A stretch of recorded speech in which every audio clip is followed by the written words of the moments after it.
And good morning. It's 7:04 on this Monday, January 23rd. It's time to head to Studio B for Coleman and Company. Well, hello, everybody, and welcome. Here we are on a Monday morning again and ready to start the week. And I hope you're starting it right by being with us. If you're listening, you are, I think. Anyway, we're going to get started as we always do on Monday for Absolute Kubota, 1506 West Main in Lebanon. I have with me this morning Don Hamlet, who's in sales. And Don, good morning to you. Good morning, Coleman.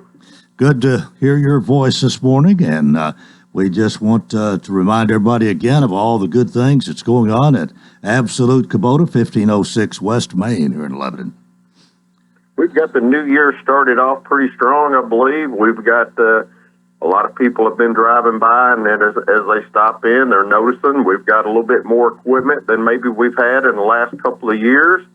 I'd like to invite everybody to come on over and check some things out. We're having some pretty decent weather from time to time. People can come in, take a test drive around.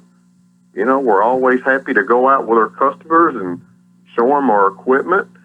Just to give everybody kind of a roundup of what we do there at Absolute Kubota. Of course, we sell some Hustler lawnmowers and Exmark lawnmowers. We also sell Red Max two-stroke equipment.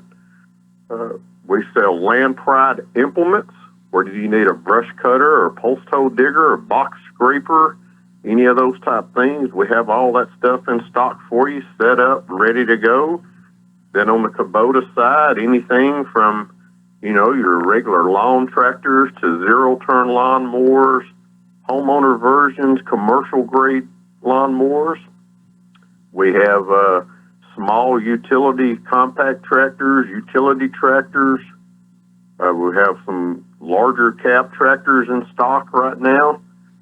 And then, of course, you know, we have the utility vehicles. Those are very popular for what we always talk about, hunting and just riding around on your farm and your property just to get out and enjoy your place there.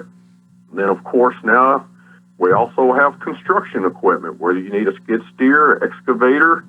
We have some of those in stock right now. If anyone is getting out, getting their year started, we have that stuff in stock. And let's just don't ever forget, we have a great parts department. Whenever you purchase any of our equipment, our guys over in our parts department, they're always going to keep your oil and any fluid you may need, your filters, your belts, blades for your zero-turn mowers. We're going to keep those things in stock all the time. And then if you want to purchase that, you can do the services yourself. But if you're the kind of fella or gal that doesn't want to do their own services, you can always bring your equipment into our service department. Last year, they kind of started something I felt like was very useful for our customers. Instead of just blindly dropping your equipment off.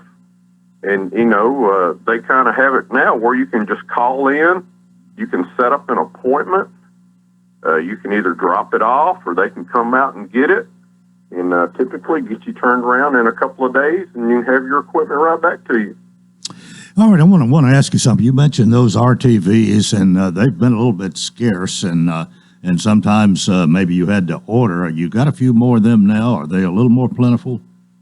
Yes, sir, we do. We actually, in our showroom, we have a one that we haven't ever seen before. I think Kubota's had it out before. Of course, it was a 50th anniversary edition, but you actually get two beds with it. You get one that's a flat bed, and then you get the other one that has the traditional size and fold-down tailgate on it.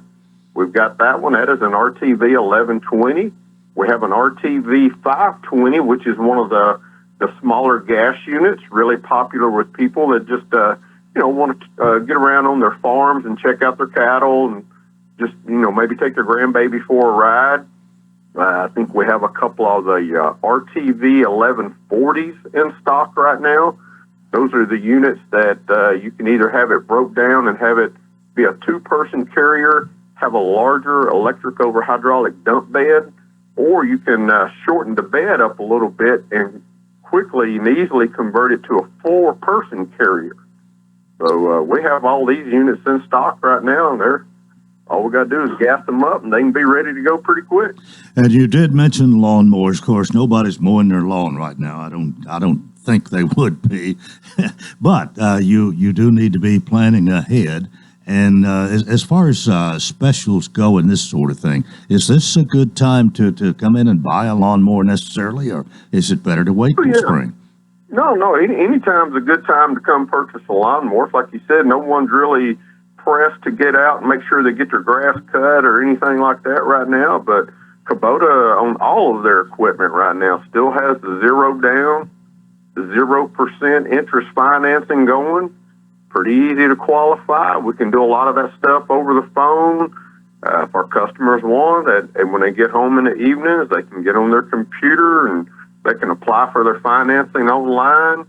And then, give me a call the next morning. They're going to get an application number. I can open theirs. Then I can open it up on my side and add the equipment. And then with just a few minutes, we can get everybody going. Boy, it doesn't get much easier than that, I don't think. We try to make it as easy as we can. All right. Well, we've about exhausted our time here this morning, but Don Hamlet, thanks so much for being with us. Have a great week, and we'll do it again next Monday. That'd be great. Come see us. All right. Don Hamlet with Absolute Kubota, 1506 West Main in Lebanon, everything from weed eaters to hay balers. We are 10 and a half minutes after the hour, and we are now in the legislative session. And it is each Monday we're going to be featuring in this time slot our two state representatives, two main ones, I guess we would say, for Wilson County. And this morning we're happy to have Representative Susan Lynn with us. She's going to be speaking by phone. But Representative Lynn, good morning to you. Hi, good morning, Coleman. Can you hear me well? Yes, you are coming in just fine. It is certainly good to hear your voice. And I need to say that, of course, you know this, and I guess most of I'm sure the little portion of Wilson County that Representative Hale represents, we don't want to leave him out. I'm hoping to have him on soon, but I didn't want to interrupt what we have going and have had going with you and Representative Clark Boyd all this time, and this is the first time the way the calendar fell. This is the first time for you to be with us. But again, it's good to have you this morning. So let's get going. You had the governor's inauguration over the weekend. You want to tell us about that? Oh, it was absolutely wonderful. It was just the second inauguration for a governor. It's usually a little bit smaller. He didn't have quite the fight he had the first time, and so. It's always a little bit smaller and all of that, but it was just beautiful. And anybody who saw it on television, I hope if you didn't see it that you will watch it. I have to say that the prayer given by former State Representative John DeBerry was just perfect. It was beautiful. And then, of course, the governor's speech was absolutely fantastic, and he just really pointed in the direction that he wants to go. Of course, the First Lady was there, and she's undergoing cancer treatment, and all of our thoughts and prayers are with her and for her energy and for her to be able to get well. But it was really, really a very, very nice inauguration, and just proud of our governor, proud of the work he's doing. So we'll see. We will find out what his agenda is. And I guess the first Monday in February, I believe it is, and we'll see where he wants to take our state from there. And that's I believe is called the State of the State Address, and he shares his ambitions with the legislature at that time. Now I want to this is the beginning of another General Assembly, of course, and sometimes committee assignments change. How's this been for you? My committee assignments stay the same. I'm on finance and I'm on commerce. And for any of our bankers who are listening, I am on the banking subcommittee on commerce again. So my committee assignments did stay the same. And I love my committee assignments. And I did ask for them, and the speaker gave them to me again. So I appreciate that. We need to go to a break here in about a minute, but what do you think maybe be the top item on the agenda, or maybe the one or two or even three things that will claim the most interest, maybe some of them controversial? Can you address that quickly here? Just real quickly, I definitely think that some legislators are going to want to revisit the legislation on abortion that I passed for the governor a few years ago. Definitely roads and road funding. I'm hearing some things that the governor has some ideas for that. And then probably, issues with our schools, as always. Okay, State Representative Susan Lynn is with us. We're going to take a break right here. This is Coleman and Company, FM 98.9. And it's now 7:14. Let's see what's happening on the roadways. Want to thank Absolute Kubota. Premium brands require premium parts and service. Contact Absolute Kubota's Elite Certified Service Department to schedule an appointment. 449-6171. Now at traffic, here's Chuck. Good morning. Traffic still tied up on Whites Creek Pike right at I-24 in the Jolton area. They're still trying to clean up a wreck up there. It's got traffic a mess. Again, on Whites Creek Pike right at I-24 in Jolton. Heavy traffic now on 24 as you come in from Rutherford County westbound. 24 out through the Hickory Hollow area. It's been heavy coming in from Wilson County this morning from some earlier accidents that we had as you leave Mount Juliet, Lebanon, Wilson County, headed towards Nashville. Just to play it safe, give yourself a little bit of extra time. Snapdragon Hemp, serving up lab-tested top-shelf hemp products across Tennessee, edibles, flowers, concentrates. Check them out at snapdragonhemp.com. I'm Commander Chuck with your on-time traffic. Exmark builds mowers that deliver a perfect cut in less time. Because we believe what you get out of your lawn, not your mower, is what matters most. Find signature cut quality, comfort, and reliability. Exmark's Laser Z is the zero-turn more landscape pros trust. Find attractive financing and the Exmark that's right for you at Absolute Kubota, 1506 West Main in Lebanon. Exmark, official mowers of the backyard life. Coleman and Company, thanks for joining us here on this Monday morning. State Representative Susan Lynn is with us, and we'll get what has taken place so far, say since the first of the year. It's as we mentioned earlier, it's the beginning of a new General Assembly, and that in itself has some changes. If you didn't change any of your committees, I have an idea your office is at the same place. It is. It is. And anything else that we need to discuss here, say on of what has already taken place? Really, I don't think a lot has happened other than the big inaugural weekend here. Not a lot. We get sworn in the second Tuesday of January. We don't know why Tuesday, but it's in the Constitution. So the second Tuesday of January, we get sworn in, and that's always a wonderful time for our freshman legislators. Their families come, and it's nice to be able to meet them and their families and really see, who they are and learn about their lives, and their kids are often there. So that's a real fun time. So that's basically day one. And then day two, we just do some procedural things, like we had to have committees meet to approve the ballots for the governor's election. And then day three, or maybe on day two, I can't remember, we reelected some of our constitutional officers who were up for election. That was our state treasurer and comptroller. The Secretary of State's election is only every 4 years, but the treasurer and comptroller are every 2 years. And we did reelect both the treasurer and comptroller. They really do a wonderful job. Tennessee is in a wonderful position, and largely because of the work of their offices.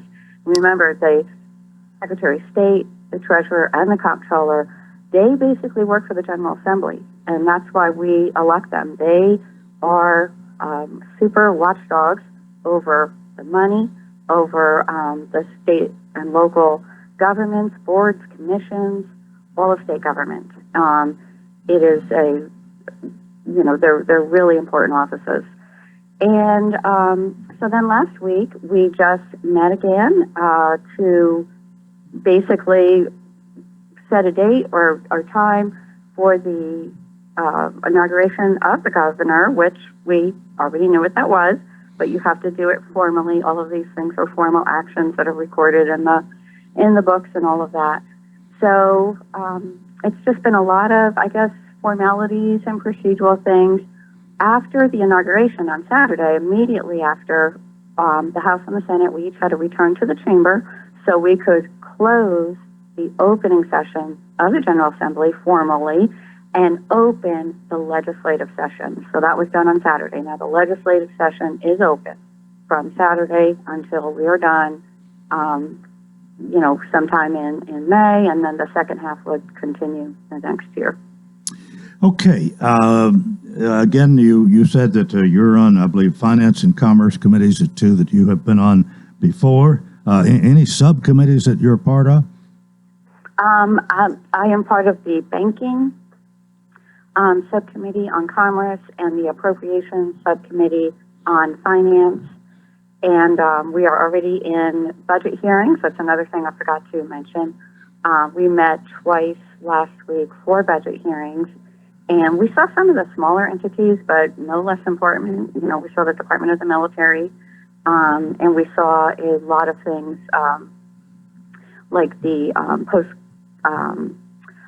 the offenders post-conviction office of the post-conviction council. We saw the parole board. We saw different entities like that. Tricor. We saw Tricor, who is a government entity that provides jobs to inmates. And believe it or not, Tricor's recidivism rate is 13%. So what I'm saying is offenders who go through the Tricor program and then get out of prison into the real world only reoffend at 13%, which is amazing. Mm-hmm. Absolutely amazing. And, that's just wonderful. It's giving people a skill and hope for the future. And when they get out, they get everything they need so they can go get a job. They get a brand new driver's license. If they don't have a birth certificate, they get a birth certificate. They get certificates from their work at Tricor, because what they try to do is put them in things where they'll get some sort of certification that they can carry forward with them to a job. So Tricor is just a really great entity, and guess what? It doesn't cost the taxpayers a dime because of the work that these inmates do at Tricor. They are self-funding, completely self-funding. In fact, they turn money back to the Treasury because of the contracts that the state obtains. And also the inmates, they open a little savings account for the inmate, and when they get out, oftentimes they can have a few $1,000s waiting for them so that they can start their new life. Well, that's a switch. Amazing. Yeah, really wonderful. that sounds very, very positive, and the 13%. That's even more, even greater, I guess. Well, you mentioned the abortion issue, and I wonder. I know that there's some who want to say the least, tweak this, and there's some maybe want to do a lot more than that. But you have any feel for the general idea that of most of the legislatures? Of course, it's Republican dominated. Republicans can pretty much do anything they want to do if they got more than half of them that agree. What do you anticipate to come out of all this? I know on the Republican side of the House, everybody seems to feel that we just need to let it lie, and let's move forward. You come back and you tweak legislation too much, pretty soon you can't tell what's going on. So everybody feels like we just need to let it lie and move forward and see how this new law plays out. And Coleman, if I can, let me just brag on our website a little bit, because people can go to our website and see the bills that are already filed. I think there's only 4 or 5 bills in the House already filed. There's 4. Go to capital.tn.gov, and that's CAPITOL. And our website is award-winning. It is so easy to use. So go there, click on legislation. You can search bills by index, which is the number. You can search just by typing in a subject, or you can browse the bills by subject. And if anybody is interested in this abortion legislation, when you go to legislation and then browse bills by subject, that's actually the first category that comes up. You click on that and you will see all the bills that are filed right now. And it is like that with every bill. You can see there's lots of topics there, subjects there, and you can see every bill. then also there's a new feature this year that the Speaker of the House has done. The Senate has not done this. No criticism on the Senate, but the Speaker wanted to do this. Coleman, when we're in committee, we have a dashboard. And so we can go on our dashboard and see every bill that's in the committee right then, all the backup materials. When I'm in finance hearings, all the backup materials on that State Department, Border Commission, are on my dashboard. The Speaker has now opened this up to the general public, so everybody can see this information, the same information that your legislator is looking at to decide on whether or not to vote for or against the bill. And you have to register for the dashboard. It's a little trick to find. You just go to Schedules and Calendars, click on House, and when you click on House, you'll see House Dashboard, and you can register for it. So I really, really want to encourage people to do that. You can also, if you're interested in a particular bill, you register your interest in that bill, and every single time there's action, you're going to receive an email telling you that that bill is, going into committee next week, or the bill failed, or the bill passed and it's going to another committee. All of that happens from the House's website, and we're very, very proud of it. So I just want to brag on it. The Speaker's done a wonderful job with it. Okay. Well, if I understand what you said about the abortion legislation, you're thinking maybe the general sentiment is right now is to not do anything and kind of see how things play out. I suppose that doesn't mean something couldn't be done a little bit later on, but right now maybe don't rock the boat. Would that be the idea? Exactly. Okay.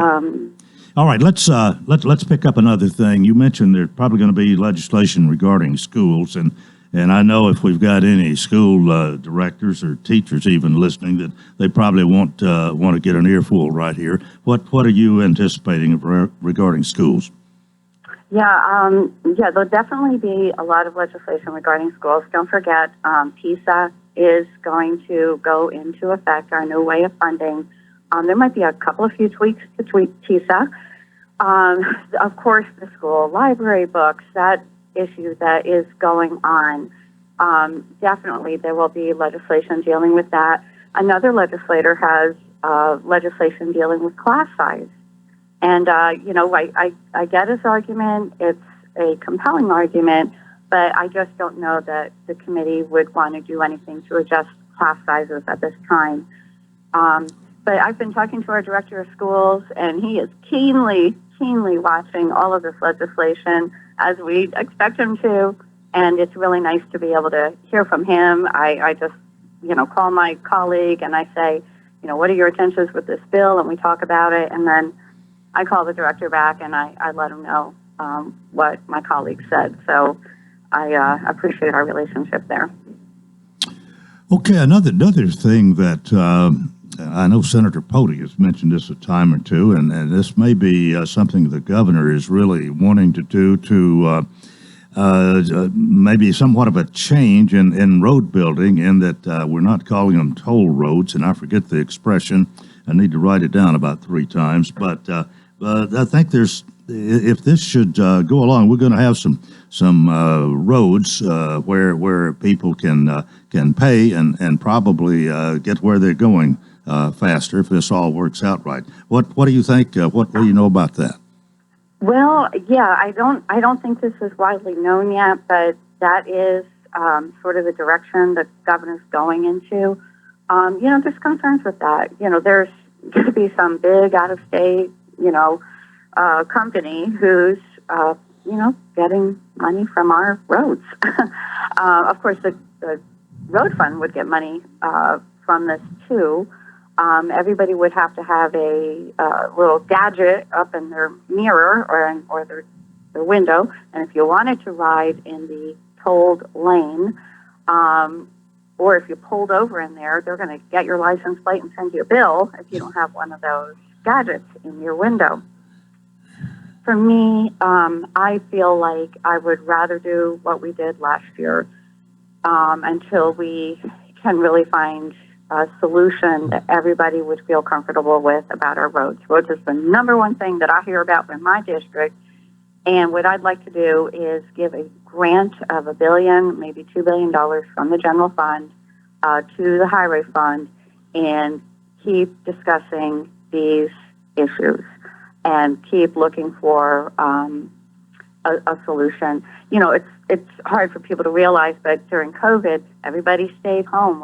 We sell gas is taxed by the number of gallons that are sold. So the highway fund went down. We did not collect a whole lot more money. And that's hard for people to understand. But when they think about it, it's very obvious what happened during COVID. And we're still trying to make that up. Last year, we gave about $600 million from the general fund to the highway fund so that we could, do some projects that we're needing. I feel like we need to do the same thing this year. Let it lie, and let's see what other ideas might come up. But we definitely have to do something about our roads. We're growing very fast, especially my district. People are impatient. They want the roads done. So do I.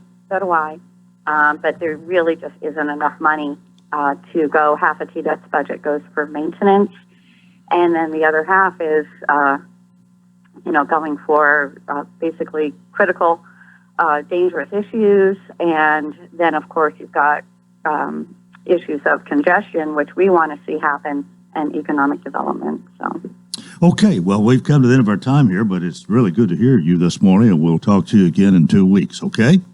I can't wait. Thank you, Coleman. Thank you. State Representative Susan Lynn. That's part one of Coleman and Company. We hope you'll keep here for more. FM 98.9. And let's see what's happening on the roadways. Thanks to our friends at Bates Ford and the Works Vehicle Checkup. They'll make sure your vehicle is ready for any road. It's $49.95. Up to 5 quarts oil, tax and disposal, tire rotation, safety check 2, 1673 West Main. Now at traffic, here's Chuck. Good morning. We see the heavy traffic now coming in from Wilson County I-40 westbound. As you make your way through the Mount Juliet area, all the way into Hermitage. 24 is busy out of Rutherford County, but it's moving westbound 24 up through the Hickory Hollow area. Plenty of radar out here this morning in Wilson and Rutherford County. Snapdragon Hemp, serving up lab-tested top-shelf hemp products across Tennessee. They've got it all. Edibles, flowers, concentrates. You can order online at snapdragonhemp.com. I'm Commander Chuck with your on-time traffic. Believe it or not, it's almost time for Cumberland University baseball, and you can join me, Randy Salas, and Cumberland Phoenix head baseball coach Ryan Hunt, along with a couple of his Phoenix players for Batter Up, an hour-long baseball season kickoff show this Tuesday, January 24th at 7:05 a.m. during the Coleman and Company show. Hopes are high for the 2023 season at the Six, also known as Woody Hunt Stadium, and we'll go in-depth discussing it all with Coach Hunt and his players. That's Batter Up, Tuesday, 7:05 a.m. You won't want to miss it. Go Phoenix! Dry and cool weather to start our work week. Look for temperatures climbing out of the 30s this morning, heading for a high of 47 this afternoon. We will fall to 28 degrees tonight, and Tuesday should reach the mid-50s before more rain rolls in. This weather forecast is brought to you by Walker Auction and Realty, professional auction and real estate services. Get top dollar for your home, land, or personal property. Log on to MikeWalkerAuctions.com. They know auctions. That's a look at your forecast. I'm number one Ned. Coleman and Company, welcome to part two here on a Monday morning. Our day is made a little bit happier and brighter with the arrival of Billy Mullinax. Coleman, you're very kind. It's always good to be here. We have developed a certain friendship over the years. Yes. And before we get started here, I was reading about the program Bonanza last night and about Hoss Cartwright. Dan Blocker actually started Ponderosa and Bonanza. And Bonanza, yeah. That is true. And I didn't know that. And you were part of both of those. That's exactly right. So you know the whole story. Yeah, that is very true.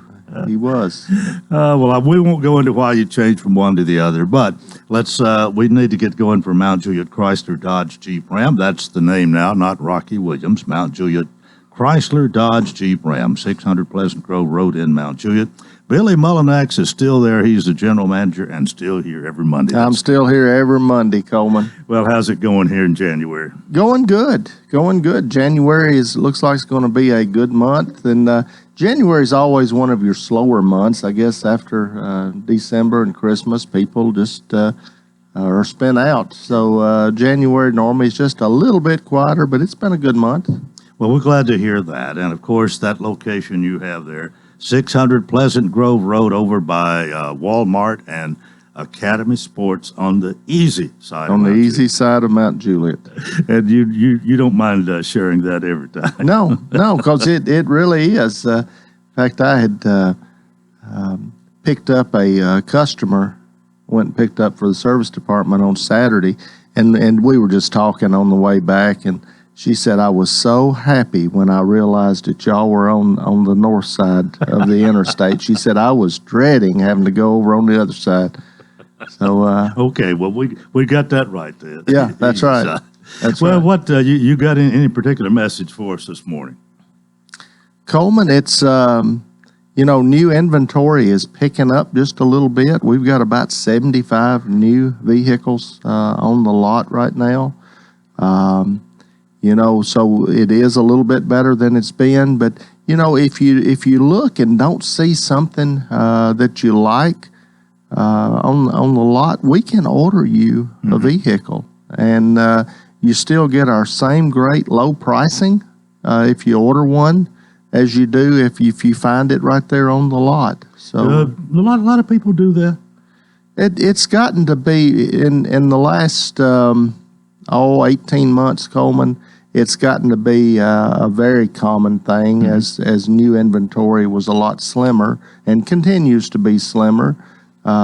So we have quite a few vehicles on order all of the time now, and typically you're looking at we never know for sure, but normally you're looking at somewhere around 2 to 3 months. Some are a little quicker, some are just a little bit longer. Well, what you can do, you might need to find out what is available, and then find out whether you want to order one or just get one that's available. So you go and see that entire inventory of new and pre-owned cars at MountJulietCDJR.com. Might even see your neighbor there, Coleman. Mayor Hutto is here just waiting to see if we're going to get that in this morning. We're not going to miss our neighbor. Oh, but it is MountJulietCDJR.com. Yes. And I'm sure you have a lot of people, though, who the younger people are so much more internet savvy and learn so much quicker. Yes. If something even goes wrong, they know how to fix it so much better than somebody like me. Yep. Yeah, and I don't know about you, but anyway, that's a good place to start. And the thing about it, I'm sure you're still doing what you've always done. You put all your inventory there, and you put the price there. Put the price there, yes. Which is very important. Yes, we put the price. It's clearly posted there. And there again, Coleman, you don't have to do anything to get that price. It's just you don't have to leave your information. You don't have to call. You don't have to give us your phone number. It's clearly posted on our website. All you'll know if they don't leave anything is that somebody clicked. And just somebody was there. That's right. That's right. All right. Well, you got service after the sale. You are open Monday through Saturday from 8:30 a.m. to 7 p.m. Your sales department. Sales department. Yep. Yep. So that hasn't changed, and you're just there waiting for people to come and get a great ride, whether they choose Chrysler, Dodge, Jeep, Ram, or one of your good pre-owned. Pre-owned. That's exactly right, Coleman. We've got a little bit of something for everybody, and really every budget. So. Certainly come to our website, check us out, and then come visit us. Well, seeing is believing, and you can start on the internet, but you really want, if you really want to know what that car or truck looks like, come see it. Yep. I think most people, Coleman, want to be able to touch and feel and drive a car. I know that there are some places that do just online stuff, but I still believe that when you're buying something like a vehicle, I think you want to actually sit in it and drive it and see how it is. Well, if you got one to trade, you want to see that one that they're going to be trading for, so that's another reason to come by. Yep, absolutely. Well, hope you have a great week, and we'll do it again next Monday. See you next Monday, Coleman. Thank you so much. Billy Mullinax, General Manager for Mount Juliet Chrysler Dodge Jeep Ram, 600 Pleasant Grove Road in Mount Juliet, 21 and a half before the hour. And Mayor Hutto, Randall Hutto, is with us this morning. Good morning, sir. Morning, Coleman. How are you? I am fine. It is good to see you. Good to be here. You watch any football over the weekend? I did. It was a cold place where the Bengals were playing. I could see that snow, but turned out to be a good ball game there, and then the Cowboys got beat, I think, last Well, night. I was like I was telling some others, it's hard for me to pull for anybody on the left coast. So I'm not a big Cowboy fan, but I was hoping they'd pull off another one like they did before, but they didn't have it in them last night. I have to say that San Francisco was a better team. Yeah, just enjoy, this time when they don't really have somebody in it that you're really pulling for, just to be sure it's a good game to watch, and both of them were. All right, you're a busy man, and you have a lot to tell us every time you come out here. By the way, let me say this now, and I'll try to remind everybody one more time. Mike Jennings will not be here tomorrow. He'll be here Wednesday. We've got a special program tomorrow. It features Cumberland University, and I'm not going to say more, but the whole hour is going to be devoted to that tomorrow. And so for that reason, we've asked Mike to come on Wednesday, and he's agreeable. So just to let everybody know. Now, what you got for us? Well, it is a busy time. Of course, first of the year brings on, lots of new opportunities and maybe a chance to recap the past year. And I think I had tried to get with you and maybe talk a little bit maybe on a story of an infrastructure of what's gone on in the past. And I still want to do that. I was not able to get that over the holidays like we'd hoped to, but I'll get with you and we'll schedule that one. This month I had a chance to meet with Matt Greasy, the new guy that took over for the Speedway over after Eric Moses. Very good meeting there, and he seems to hit the ground running right now. We're trying to make sure that we don't lose any ground of what was already accomplished. Had a Vanderbilt Hospital update luncheon. Tracy Pope put that on, and it really was good to see the things that they're doing there. Really a lot of accomplishment at Vanderbilt Wilson right now. We are finishing up the Tennessee Made building. As we look at that building, and if you go by at night, you really can see it now. It's to the right of the expo if you're driving down through there, and a nice building, and of course that building there was actually a building that at the end of the day was around a little bit over $7 million to build that building, and of course all that money came from the state, which is a good thing. So we are working on that. Good for us, anyway. It really is. They like about almost $800,000 on finishing that one up, and they'll be good. And so and a lot of other good things. So really $14 million actually was invested out there, and we're finishing up those. We hired, did a contract for Donnie Steed to be the construction manager on about 4 or 5 of those projects that are left to be done out there that are things that are really in-house of buildings that are already built, but just needed somebody to oversee those. And so, but that'll be good. Probably the 1st of May, we'll have grand opening on that one, and hopefully have a lot of good people there. But a nice building if as we get towards the finish now, where you can really see it at night, as we said. Several people this time of the year retired, Coleman, as Chief Mike Owen retired from the Sheriff's Department, and Chief Lance Howell now has taken his place. And so we will miss Chief Owen, wish him well in his retirement, and we know Mr. Lance will do a great job of that. Of course, Teresa Botts retired from the Lebanon Senior Citizen. Gwen Scott retired from Fiddler's Grove, and Phil Smart from Southern Bank. He's on several of our boards, and so I attended all of those retirements. I hadn't heard about Phil Smart, but I've known him a little bit for a long time. Good guy. He is a good guy on our Industrial Development Board. Of course, I think he started several banks here in the county, but had been a large part of that. But I think he's still going to be on the Industrial Development Board, just retired from the bank. We are finishing up our urban growth boundary meetings. Had the public meetings the last part of December, first part of January, mainly in January. And so now that we've done that process, what we'll go back to, we'll have another committee meeting and present the findings of what the public said they wanted. We have a few questions to answer that the committee had come up with, so we'll do that. Then we will see if there need to be any adjustment to those boundary lines. Then we'll send that map back out to all 4 elected bodies, Mount G11, Watertown, and County Commission, and it'll have to pass all 4 of those in order for it to be a new urban boundary growth boundary line. Lebanon is not, expanding any. Watertown is going up 70 for just a little bit, and Mount G has expanded some, and they've retracted some of theirs just off of a couple of places that they felt like they didn't want to get into after listening to public comment. So we're going to continue to work on that and hopefully get that done maybe by the end of February. And what about the county itself? We're talking about an area that would not have anything to do with the 3 municipalities, right?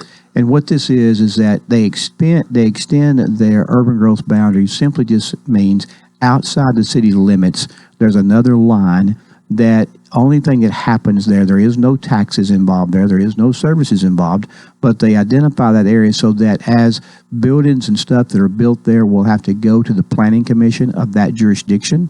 So in other words, if Mount Jude expands theirs or Watertown expands theirs, it'll go before their planning commissions to say, okay, we want to have some input because one day this could be annexed into the city. So we want it to be familiar or similar to what we already have. And so they have some input that way, understanding that today's world is different than it used to be, and that to be annexed in, you must request to be annexed.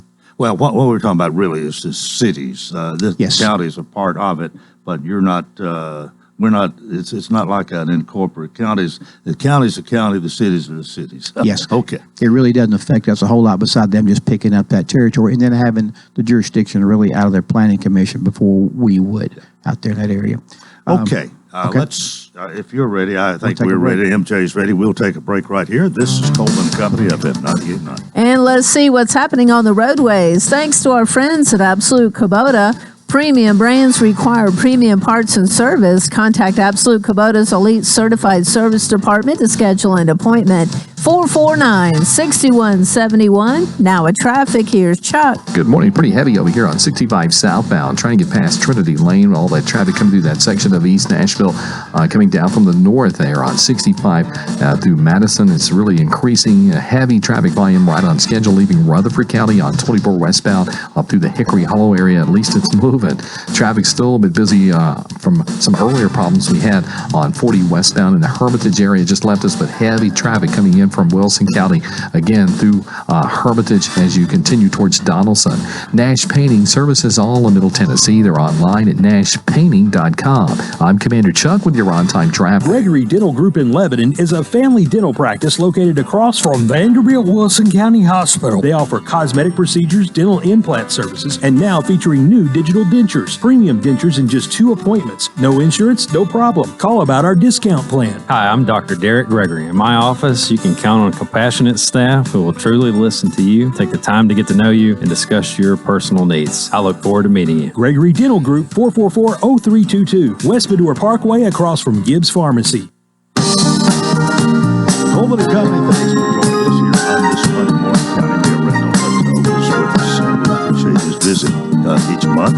Actually, we learn a lot of what you do in your office, and you are a busy man. There's no question about that. Well, it's definitely a busy county, a lot of things going on there, a lot of good things going on, and I'll mention one right quick as we start back up here. Had a chance to read a resolution or proclamation at the expo Friday night where they have had the competition for gymnastics.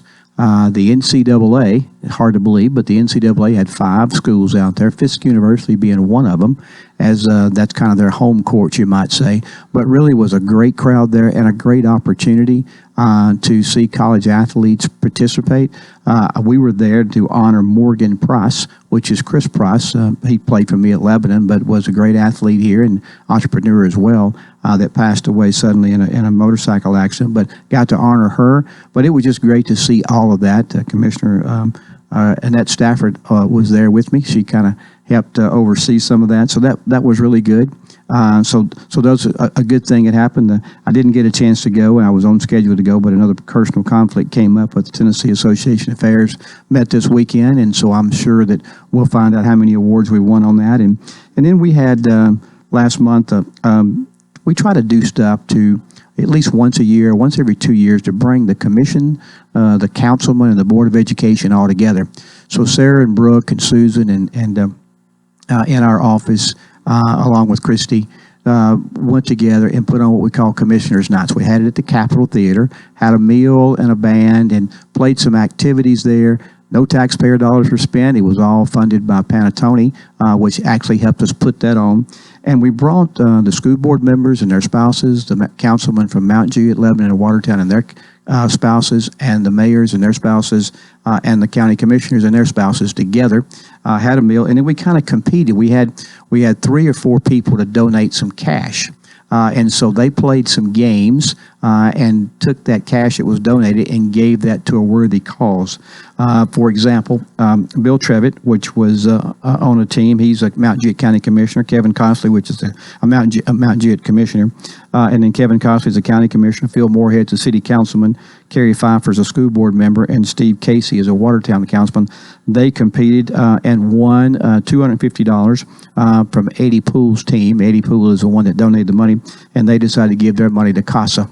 Okay. And the second one was donated by Reagan Smith, Caleb Thorne, $300 there. And Lauren Breeze, of course, the county commissioner, Jeremy Rich, county commissioner, Melanie Mincher was on that team, the CEO of the chamber here, and Beth Myers, a school board member, and Rick Brown, a county commissioner. They competed for the 300 and gave theirs to Everyone's Wilson. And then the last one, they had the mayors and a few other people hula hoop. Needless to say, I didn't win that one, Coleman. But that one was sponsored by Jeff Gannon with State Farm. He'd put up $500. Well, Chad Bernard won that one, and Chad's a county commissioner because he competed against 4 or 5 others of us. And Chad decided he would donate $500 from Chad's Winter Wonderland. So that $1,000 went to the Bridge House, a new nonprofit that just had started up here in the county. So we had a good night overall, really just kind of pulling everybody together. And Will you be doing that again? You know, we've done that 4 or 5 times. Oh. We've been the first year we actually went down to the Well, I sports. heard about this. I'm glad you're telling us. Yeah, Sports Hall of Fame the first time in Nashville, and actually rode up to the top of the Pinnacle Bank and looked at Music City Center when it was being built. It had not been constructed, but we've been to other places. Like one time we went out to the Watertown Drive-In, had a meal out from there.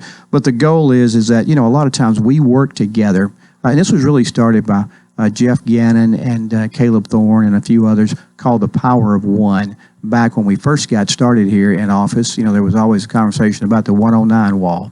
And so we wanted to do away with that wall. And we just talked about, you know, hopefully, you know, when you're talking about, a lot of times you have the tendency to say, well, the county did this or Mount Juliet did that. But, you know, those are people that are there just like we are that, you know, have a life and do a lot of things and have a spouse. And so when you get to know those people, then when you go to vote on that resolution, you know, you put a name with a face. And that really makes a difference, we think. And so, again, appreciate our office staff, which really worked hard to put that on. Christy, Sarah, Brooke, and Susan really did a fantastic job there.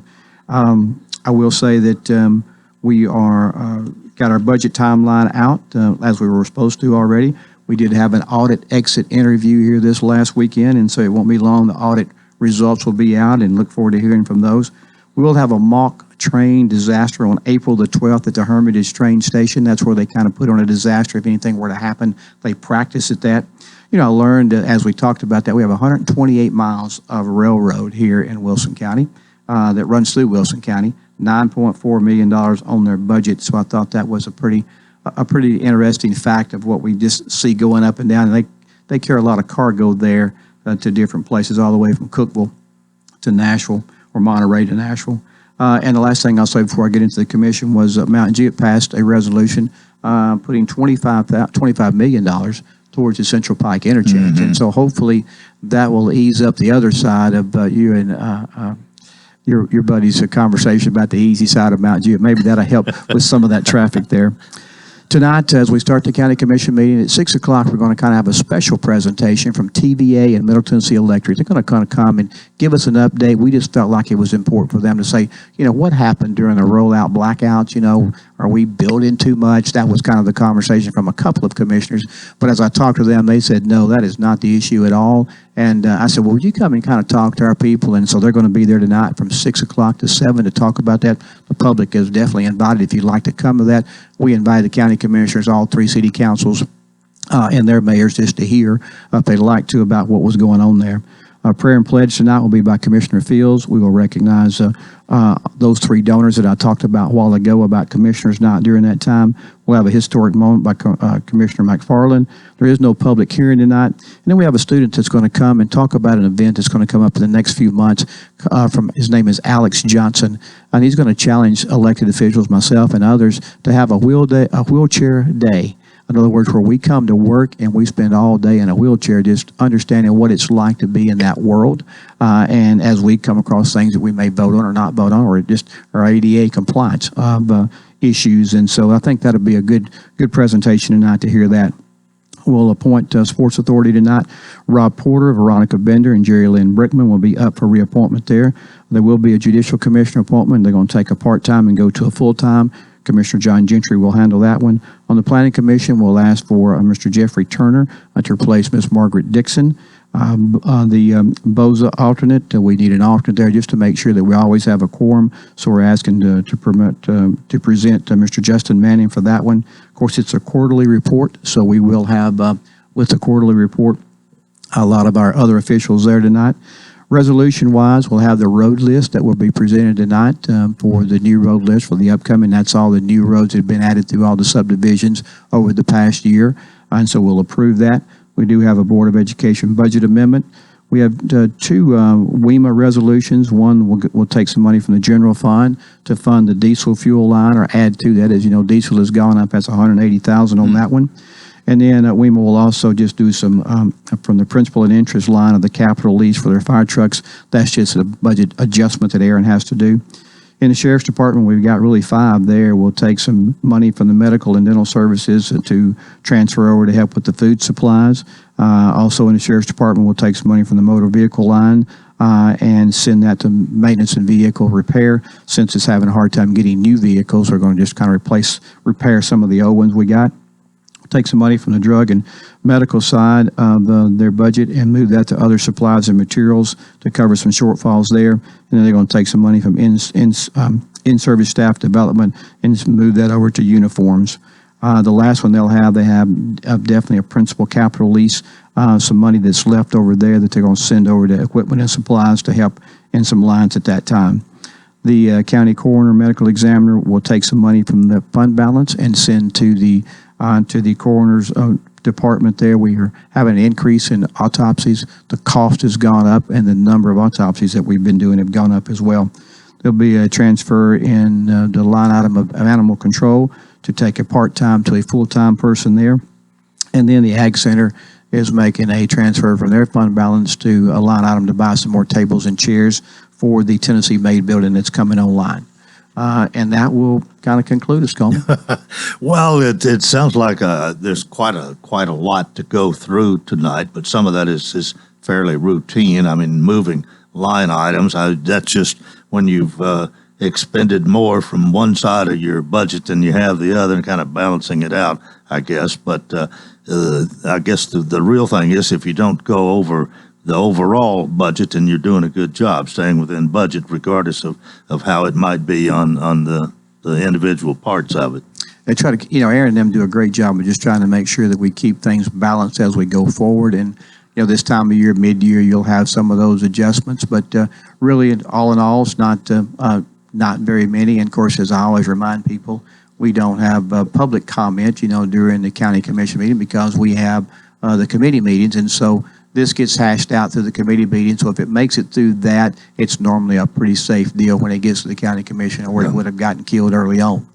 Well, I think something that has happened that you would be happy to know, and I feel sure Mike Jennings is the fact that there's some money coming in from Congress to pave the roads in Watertown. There is, there was also, I think there were 3 pots of money that we got. I can remember them. There was $1 million going to pave some roads in Watertown, which I know Mike was much needed there. $2 million that was set aside in order to help widen Peyton Road there for the fair entrance there on that side. And I cannot think of the other one. I know what it was. It was money going to Cumberland University and about expanding their nursing program. And so that was a pretty nice lick. I can't remember how much that was, maybe $700,000, I think. Yeah. But so that's another good piece. So Congressman Rose was a part of that. Him and Ray Render, of course, is our representative that keeps us in clue with Congressman Rose. But we do appreciate all of those funds for sure. I gotta brag on him just a little bit. If you were Congressman Rose, wouldn't you really appreciate Ray Render? Oh, you would, yeah. Ray, I know I would. Ray is everywhere, and he's of course he's losing us a little bit. We have another lady I think is going to kind of take over us because he's moving more to Nashville. But We do. Yeah, we'll miss him, but I think he'll still be around. But he's a donut man at the courthouse. He's that too.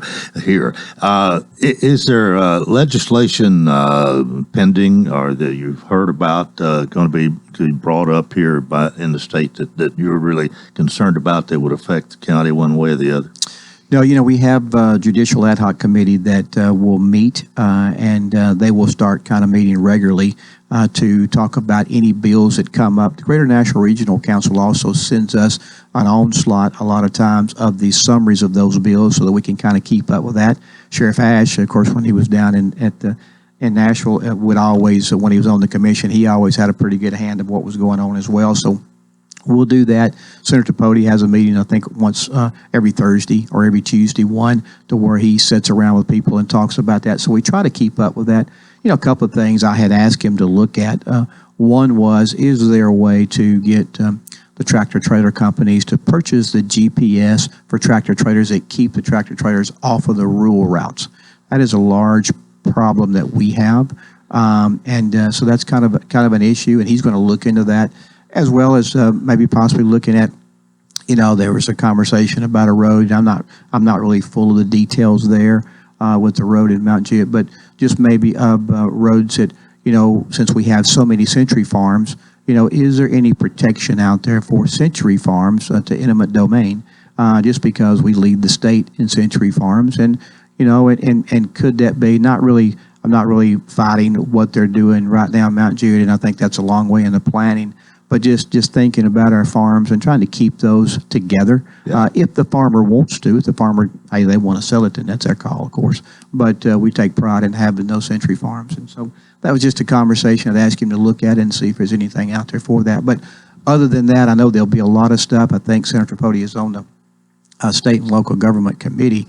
So hopefully, if our people will go to his committee meeting there, then we'll learn anything that's going to affect us. And we do try to make the commission aware so they can give a thumbs up or thumbs down on any legislation coming by.